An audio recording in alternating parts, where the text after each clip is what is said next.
नमस्कार विद्यार्थी मित्रों, एकाउंट पार्ट 2 चैप्टर नंबर 5 हिसाबी गुणोत्तरो અને વિશ્લેષણ ચેપ્ટર ની અંદર આપણે આગળ વધીએ તો કાર્યક્ષમતાના ગુણોત્તરો એટલે કે પ્રવૃત્તિના ગુણોત્તર, ધંધાકીય એકમની કાર્યક્ષમતામાં વધારો થાય તો નફાકારકતા વધે અને ધંધાકીય એકમ દ્વારા જે સંપત્તિ છે, મિલકતો છે, એમનો કાર્યક્ષમ ઉપયોગ કેવી રીતે થાય અથવા તો કેટલો ઉપયોગ થાય છે આવું જાણવા માટે કાર્યક્ષમતાના ગુણોત્તરો છે. એટલે કે ધંધાકીય એકમની કાર્યક્ષમતા જાણવા માટે કાર્યક્ષમતાના ગુણોત્તરો ધ્યાનમાં લેવાય છે. પ્રવૃત્તિના ગુણોત્તરો જેને કહેવાય છે, આવા ગુણોત્તરો 4 છે, જેમની અંદર સ્ટોક ગુણોત્તર, દેવાદારનો ઉથલો, લેણદારનો ઉથલો અને કાર્યશીલ મૂડીનો ઉથલો, આ 4 ગુણોત્તરો છે. જે પૈકી આજે આપણે સ્ટોક ગુણોત્તર વિશે ચર્ચા કરી. તો સ્ટોક ગુણોત્તરનું સૂત્ર તમને આપેલું છે. સ્ટોક ગુણોત્તર બરાબર વેચેલ માલની પડતર ના છેદમાં સરેરાશ સ્ટોક. જવાબ તમને મળશે વાર વખત. કેટલી વાર પુનરાવર્તન થાય છે, કેટલી વખત પુનરાવર્તન થાય છે, આવો આનો જવાબ મળે. સ્ટોક ગુણોત્તર એટલે શું? આવો પ્રશ્ન એમસીક્યુ એક વાક્યના પ્રશ્નની અંદર 1-2 વખત પૂછાયેલો છે. સ્ટોક ગુણોત્તર એટલે શું? તો કે વેચેલ માલની પડતરનું સરેરાશ સ્ટોકમાં કેટલી વખત પુનરાવર્તન થાય છે આવી કિંમતને સ્ટોક ગુણોત્તર તરીકે ઓળખવામાં આવે છે, અથવા તો સ્ટોકનો ઉથલો કહેવાય, સ્ટોક ટર્નઓવર પણ કહેવાય. સ્ટોક ગુણોત્તર કહી શકો, સ્ટોક ટર્નઓવર કહી શકો, સ્ટોકનો ઉથલો કહી શકાય. આવા જુદા જુદા સ્ટોક ગુણોત્તરના નામ છે. સ્ટોકનો ઉથલો અથવા તો સ્ટોક ગુણોત્તર ની અંદર જોઈએ તો પેટા સૂત્ર એક આપેલું છે આપણને, સરેરાશ સ્ટોક બરાબર શરૂનો સ્ટોક પ્લસ આખો સ્ટોક upon 2. વેચેલ માલની પડતર અને સરેરાશ સ્ટોકની જરૂરિયાત ઊભી થાય તેમાંથી વેચેલ માલની પડતરો વિશે આપણે ઘણા બધા સૂત્રો આગળ કાચા નફાના ગુણોત્તરમાં જોઈ ગયા. હવે સરેરાશ સ્ટોક તો કે શરૂનો સ્ટોક પ્લસ આખો સ્ટોક upon 2 બંનેનો સરવાળો કરી અને 2 વડે ભાગવામાં આવે એટલે સરેરાશ સ્ટોક મળે. આ ગુણોત્તરનો હેતુ જોઈએ તો આ ગુણોત્તર પરથી સ્ટોકનું વેચાણમાં રૂપાંતર કરવાની કાર્યક્ષમતા જાણી શકાય છે. સ્ટોકનું વેચાણમાં કેટલી વખત રૂપાંતર થાય છે આવી કાર્યક્ષમતા જાણી શકાય છે. અને સાથે સાથે વલણની વાત કરીએ તો આ ગુણોત્તર ઊંચો એટલે ઊંચું વેચાણ અને ઊંચો નફો. સામાન્ય આ ગુણોત્તર છે એનું વધતું વલણ સ્વીકારવા યોગ્ય છે. જેમ ગુણોત્તર વધે એમ વધારે વેચાણ થાય અને વધારે નફો. એટલે જો ઊંચો ગુણોત્તર હોય તો વેચાણ પણ ઊંચું થાય અને નફો પણ ઊંચો થાય, આવું જાણવા મળે. આના આપણે ઉદાહરણ જોઈએ તો ટેક્સ્ટ બુક ની અંદર પેજ નંબર 238 પર ઉદાહરણ નંબર 24 અને ઉદાહરણ નંબર 25 આપેલા છે સ્ટોક ગુણોત્તરના. તો આપણે એની વાત કરીએ તો ઉદાહરણ નંબર 24, HN કંપની લિમિટેડની નીચે આપેલ વિગતોના આધારે સ્ટોકનો ઉથલો શોધો. વેચાણ 25 લાખ, કાચો નફો 4 લાખ, શરૂનો સ્ટોક 4 લાખ અને આખો સ્ટોક 3 લાખ. આના પરથી આપણે સ્ટોકનો ઉથલો શોધવાનો છે, સ્ટોક ગુણોત્તર મેળવવાનો છે. તો આપણે જોઈએ તો ઉદાહરણ નંબર 24 શું શોધવાનું છે તો કે સ્ટોકનો ઉથલો એટલે કે સ્ટોક ગુણોત્તર. સૂત્ર શું થાય તો કે વેચેલ માલની પડતર છેદમાં સરેરાશ સ્ટોક.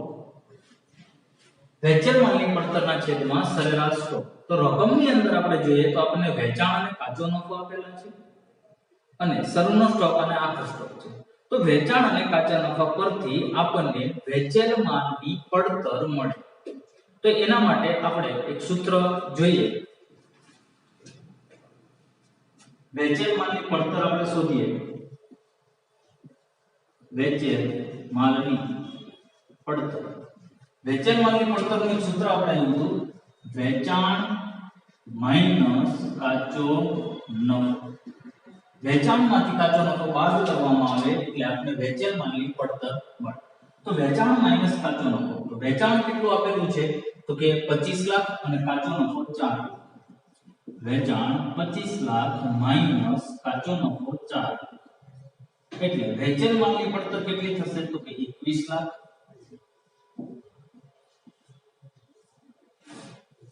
વેચેલ માલની પડતર મળી ગઈ. હવે આપણે શું જોઈએ છે? તો કે સરેરાશ સ્ટોક. તો સરેરાશ સ્ટોક માટે અલગ સૂત્ર છે. સરેરાશ સ્ટોક બરાબર શું થાય? તો કે શરૂનો સ્ટોક પ્લસ આખર સ્ટોક ના છેદમાં 2. તો શરૂનો સ્ટોક અને આખર સ્ટોક આપણને આપેલા છે. શરૂનો સ્ટોક 4 લાખ છે, જ્યારે આખર સ્ટોક છે એ 3 લાખ છે. તો 4 લાખ પ્લસ 3 લાખ છેદમાં 2 એટલે 3,50,000. તો આપણને બંને કિંમત મળી ગઈ. વેચાણ માલની પડતર 21 લાખ છે, સરેરાશ સ્ટોક 3,50,000 છે.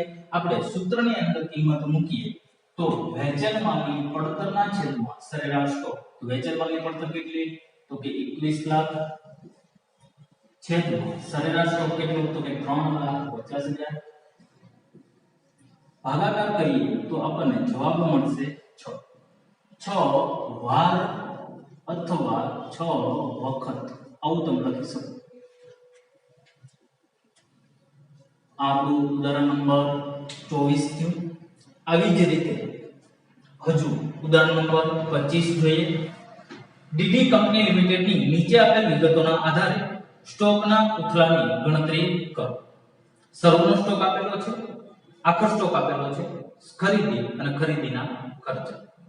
તો આના આધારે આપણે સ્ટોકના ઉથલાની ગણતરી કરીએ તો સૌપ્રથમ આપણે સૂત્ર મૂકીએ.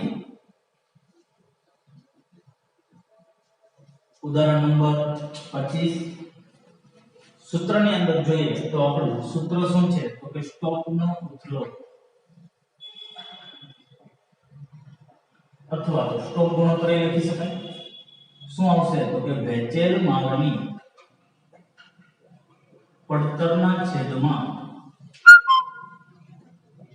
સરેરાશ સ્ટોક. વેચેલ માલની પડતરના છેદમાં સરેરાશ સ્ટોક. તો વેચેલ માલની પડતર અને સરેરાશ સ્ટોક બંને વસ્તુ આપણે મેળવવી પડશે. તો સૌપ્રથમ આપણે વેચેલ માલની પડતર મેળવીએ. વેચેલ માલની પડતર. તો વેચેલ માલની પડતર માટે આપણી પાસે માહિતી જે આપેલી છે એમની અંદર શું છે? તો કે શરૂનો સ્ટોક, આખર સ્ટોક, ખરીદી અને ખરીદીના ખર્ચ. તો આના જેવું વેચેલ માલની પડતરનું સૂત્ર કેવું? તો કે શરૂનો સ્ટોક પ્લસ ખરીદી પ્લસ ખરીદીના ખર્ચા માઈનસ આખર સ્ટોક. આની અંદર આપણે કિંમત મૂકીએ તો શરૂનો સ્ટોક આપણને આપેલો છે 30,000 પ્લસ ખરીદી તો કે 4,80,000 પ્લસ ખરીદીના ખર્ચા તો કે 20,000 અને માઈનસ આખર સ્ટોક તો કે 40,000. 30,000 પ્લસ 4,80,000 પ્લસ 20,000 માઈનસ 40,000 તો કે 4,90,000. આ વેચેલ માલની પડતર કેટલી મળશે? તો કે 4,90,000. હજુ આપણે શું જોઈએ? તો કે સરેરાશ સ્ટોક. તો સરેરાશ સ્ટોક માટે આપણે સૂત્ર મૂકીએ. સરેરાશ સ્ટોક બરાબર શરૂનો સ્ટોક પ્લસ આખર સ્ટોક ના છેદમાં 2 શરૂનો સ્ટોક પ્લસ આખર સ્ટોક છેદમાં 2 તો શરૂનો સ્ટોક આપણને આપેલો છે કેટલો આપણે લખ્યો હતો તો કે 30000 રૂપિયા પ્લસ આખર સ્ટોક તો કે 40000 રૂપિયા આના છેદમાં 2 તો કે 35000 રૂપિયા હવે આપણે બંને કિંમતો મળી વેચેલ માલની પડતર અને સરેરાશ સ્ટોક તો આને આપણે સૂત્રની અંદર કિંમત મૂકીએ તો વેચેલ માલની પડતર કેટલી તો કે 4,90,000 છેદમાં સરેરાશ સ્ટોક કેટલો તો કે 35,000 ભાગાકાર કરીએ તો આપણને જવાબ મળશે 14 તો 14 વાર અથવા તો વખત ખાલી 14 વાર લખો તો પણ ચાલે અને 14 વખત લખો તો પણ ચાલે તો આપણા ઉદાહરણ નંબર 24 અને 25 ત્યાં હજુ આપણે આગળ દાખલાઓ જોઈએ સ્વાધ્યાયની અંદર સ્વાધ્યાય દાખલા નંબર 15 નીચેની વિગતો પરથી સ્ટોકનો ઉછલો એટલે કે સ્ટોક ચલન દર ગણો વેચાણ આપેલું છે 30 લાખ આખર સ્ટોક 2,50,000 કાચા નફાનો દર 30% શરૂનો સ્ટોક 3,50,000 અને ખરીદી 12 સ્ટોક ગુણોત્તર શોધવાનો છે સ્ટોકનો ઉથલો તો આપણે ગણતરી કરીએ તો સૌપ્રથમ સ્વાધ્યાય દાખલા નંબર 15 શું ગણવાનું છે તો કે સ્ટોક ગુણોત્તર તો સ્ટોક ગુણોત્તરનું સૂત્ર મૂકીએ સ્ટોકનો ઉથલો અથવા તો સ્ટોક ચલન દર બરાબર વેચેલ માલની પડતરના છેદમાં સરેરાશ સ્ટોક તો વેચેલ માલની પડતર અને સરેરાશ સ્ટોક બે વસ્તુની આપણે જરૂરિયાત ઊભી થશે તો એમની અંદર સૌપ્રથમ જોઈએ તો આપણને વેચાણ અને કાચા નફાનો દર આપેલો છે જેના આધારે વેચેલ માલની પડતર આપણને મળે તો આપણે સૂત્ર મૂકીએ વેચેલ માલની પડતરનું વેચેલ માલની પડતર બરાબર શું થાય તો કે વેચાણ માઈનસ કાચો નફો તો વેચાણ કેટલું આપેલું છે તો કે વેચાણ આપણને આપ્યું છે 30 લાખ કાચા નફાનો દર 30% તો 30% એટલે કોના 30% તો કે વેચાણ તો 30 લાખના 30% તો કેટલા થાય તો કે 9 લાખ 30 લાખના 30% તમે કરો એટલે કેટલા મળશે તો કે 9 લાખ તો વેચાણ માલની પડતર કેટલી થઈ તો કે 21 લાખ ચાલો એક જવાબ આપણને મળી ગયો હવે આપણે શોધીએ સરેરાશ સ્ટોક તો એના માટે સૂત્ર મૂકીએ સરેરાશ સ્ટોક બરાબર શું છે તો કે શરૂનો સ્ટોક પ્લસ આખર સ્ટોક છેદમાં 2 તો શરૂનો સ્ટોક અને આખર સ્ટોક આપણને આપેલા છે શરૂનો સ્ટોક કેટલો આપ્યો તો કે 3,50,000 આખર સ્ટોક કેટલો આપેલો છે તો કે 2,50,000 બંનેનો સરવાળો કરીએ છેદમાં 2 મૂકીએ 3,50,000 અને 2,50,000 એટલે કે 6 લાખ 6 લાખ ભાગ્યા 2 એટલે કે જવાબ મળશે 3 લાખ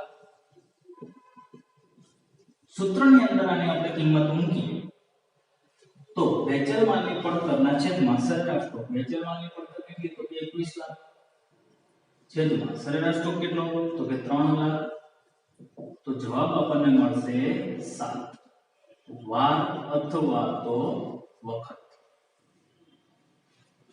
આવી જ રીતે હજુ એક સ્વાધ્યાયનો દાખલો છે 16મો દાખલો નીચેની વિગતો પરથી સ્ટોક ચલન દર શોધો તો સ્ટોક ચલન દર કીધું તો સ્ટોક ચલન દર કયો સ્ટોક ગુણોત્તર કયો સ્ટોક ટર્નઓવર કયો સ્ટોક ઉથલો કયો બધું જવાબ એક જ સરખો છે એક જ ગુણોત્તર છે તો આપણે 16મા દાખલાની ગણતરી કરીએ તો 16મા દાખલાની અંદર સૌપ્રથમ સૂત્ર આપણે મૂકીએ તો સ્ટોક ચલન દર બરાબર શું થાય તો કે વેચેલ માલની પડતરના છેદમાં સરેરાશ સ્ટોક. તો વેચેલ માલની પડતર અને સરેરાશ સ્ટોક બે કિંમતોની આપણે જરૂરિયાત ઊભી થશે. રકમની અંદર જોઈએ તો આપણને શરૂનો સ્ટોક આપેલો છે, આખર સ્ટોક છે, વેચાણ છે, ખરીદી છે, ખરીદીના ખર્ચા અને મજૂરી. તો મજૂરી છે એ પણ એક ખરીદીનો ખર્ચ જ છે. તો આના આધારે આપણે વેચેલ માલની પડતર શોધવી પડશે. તો વેચેલ માલની પડતર જે માહિતી આપેલી છે એ મુજબ સૂત્ર કયું આવશે? તો કે શરૂનો સ્ટોક પ્લસ ખરીદી પ્લસ ખરીદીના ખર્ચા અને માઈનસ આખર સ્ટોક. તો આપણે સૌપ્રથમ વેચેલ માલની પડતર શોધીએ. વેચેલ માલની પડતર બરાબર શરૂનો સ્ટોક પ્લસ ખરીદી પ્લસ ખરીદીના ખર્ચા માઈનસ આખર સ્ટોક. કિંમત મૂકીએ તો શરૂનો સ્ટોક આપણને આપેલો છે કેટલો? તો કે 2 લાખ પ્લસ ખરીદી. તો કે ખરીદી આપણને કેટલી આપી? તો કે 22 લાખ. ખરીદીના ખર્ચા તો એની અંદર મજૂરી આવશે અને ખરીદીના ખર્ચે આવશે. એટલે મજૂરી 2,50,000 છે અને ખર્ચા 1 લાખ છે. એટલે કુલ ખર્ચા થશે 3,50,000. જો ખાસ યાદ રાખજો, ખરીદીના ખર્ચની અંદર 1 લાખ ખરીદીના ખર્ચા આપેલા છે પ્લસ મજૂરી જે આપેલી છે 2 લાખ એ પણ એનો સમાન થશે, કારણ કે મજૂરી છે એ ખરીદીનો ખર્ચ ગણવામાં આવે છે. અને આખર સ્ટોક તો કે કેટલો આપેલો છે? તો કે 1,50,000 તો માઈનસ 1,50,000. આ બધાનો આપણે સરવાળો કરીએ તો 2 લાખ પ્લસ 22 લાખ એટલે કે 24 લાખ. એમાં 3,50,000 ઉમેરીએ એટલે 27,50,000. એમાંથી 1,50,000 બાદ કરીએ તો આપણને વેચેલ માલની પડતર મળે 26 લાખ રૂપિયા. હજુ સરેરાશ સ્ટોકની ગણતરી કરવી પડશે. તેના માટે આપણે સૂત્ર મૂકીએ. સરેરાશ સ્ટોક બરાબર શરૂનો સ્ટોક પ્લસ આખર સ્ટોક ના છેદમાં 2. તો શરૂનો સ્ટોક આપણને આપ્યો કેટલો? તો કે 2 લાખ પ્લસ આખર સ્ટોક તો કે 1,50,000 છેદમાં 2. તો કે 2 લાખ પ્લસ 1,50,000 ના છેદમાં 2 એટલે કે 3,50,000 ના છેદમાં 2 એટલે કે 1,75,000.